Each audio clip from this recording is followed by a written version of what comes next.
Hey there, Boots Owen here. It's summertime and my solar panels have got this sediment or detritus or whatever you want to call it. It's the flower blossom from the sycamore tree, lands on the solar panels and obscures them a bit. They're all getting into sun now, and I think they're running at a lot less efficiency than they could be. I can get up on the back and brush them from above and then hose them down and then brush them from below and then hose them down from above, and that gets them clean, but it's a bit of work and I'd rather not climb up there because there isn't really anywhere to stand. So I've got a little Bosch power washer and I've made a lance by chopping an old one in half and adding a piece of copper pipe attached to a piece of aluminium pole, extended, and then attaching the end of the nozzle onto the top. And that's really all there is to it. This was my squeegee for scraping off things on the solar panel before. So I've just cable tied it on. You can see I got the copper pipe, bored out this tube here to 9.5 mil. This is a 10 mil pipe. Then I heated up the pipe until it was quite hot and pushed it in. And before I pushed it in, I also made a saw cut in the plastic so that I could clamp it up. And it isn't watertight and it does leak, but it doesn't seem to affect its work. And you'll get a laugh now when I turn this thing on. I think it's up on 4 or 5 meters. It's quite unwieldy. On this end I didn't bother putting the clamp on it and it leaks a bit, and I could always redo this. This is really experimental at this phase, and this gun here has the issue where it doesn't always turn off, so that makes it a bit interesting too. So I'll set this up on a tripod and you can have a look at it.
Wow, okay.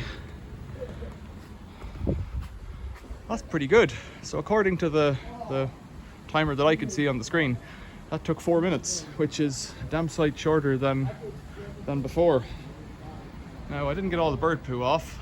I don't know if you can see it up here, there's some, and it's a lot better than it was though. I didn't do it before and after with the inverter, but let's go in and take a look at it.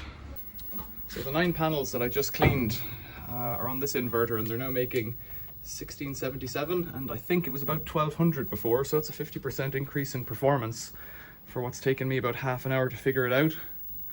I have this inverter running the 9 panels and this Aurora over here, which is putting out 113 watts at the moment. It's running those 5 panels, which are completely in shade at the moment, but when the sun comes around, they seem to outperform the 9. So the 9 are at the correct angle and south facing, but they're obscured until, I don't know, 11 o'clock in the morning, and they're partially shaded right now, so there's no optimizers on them or anything like that.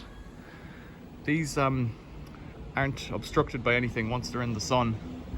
They do very well. They seem to outperform half the performance of the 9, if that makes sense. So the 9, say they put out, for every 2 kilowatt hours they put out, these will put out 1.1 or something like that, or something like that, even though they're on the vertical surface, which makes me think orientation doesn't matter very much.